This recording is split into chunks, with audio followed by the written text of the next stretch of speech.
Welcome to this Click for Biology's video on the organization of biological structures.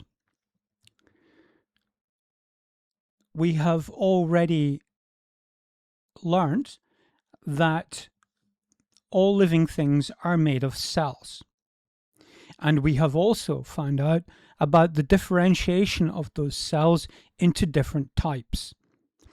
To illustrate the organization and the terminology for organization, I'm going to be referring to the cells of plants. And we can see here we have a leaf, and I'm indicating that I'm taking a cross-section of this leaf and looking inside for the different types of cell.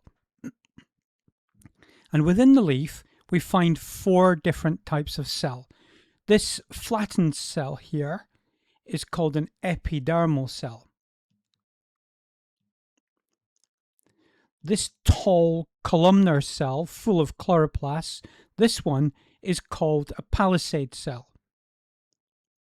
So if we apply theory from other parts of the course, we know that the cells have differentiated and specialized their shape and therefore their function. So we have epidermal cells and Palisade cells. This cell here is from a region of the leaf known as the spongy layer. So we'll call that a spongy cell. So I'm trying to show you that there are different types of cell, and the different types of cell are based on shape, and that shape tells us about their function. Cells have different shapes, and that implies different function. And this one here, a little bit more difficult to see, is actually a cell of the lower part of a leaf, which is called a guard cell. When we look closely with a microscope inside the leaf, we find that the epidermal cells are grouped together, as you can see here. And so we have cells of the same type, and they're grouped together, and they are performing a function. This is called a tissue.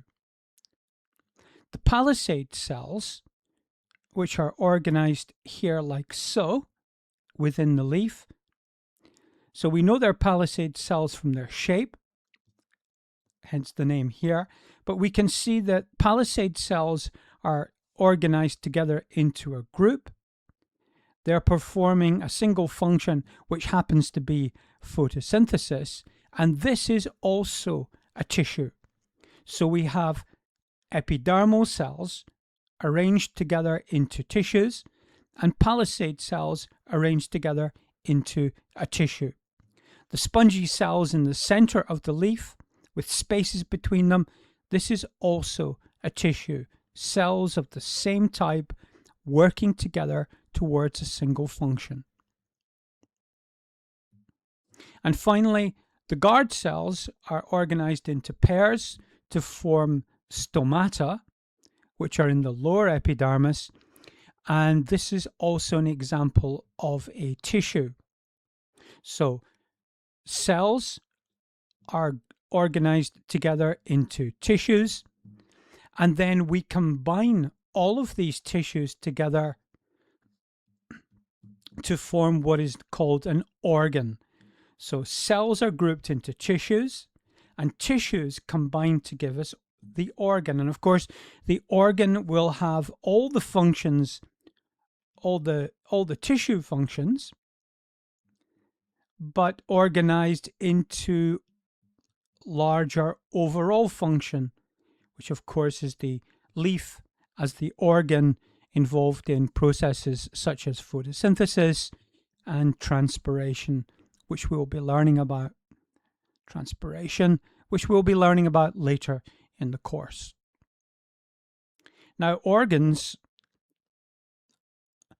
are then grouped together, so we could have the leaf that we've just looked at.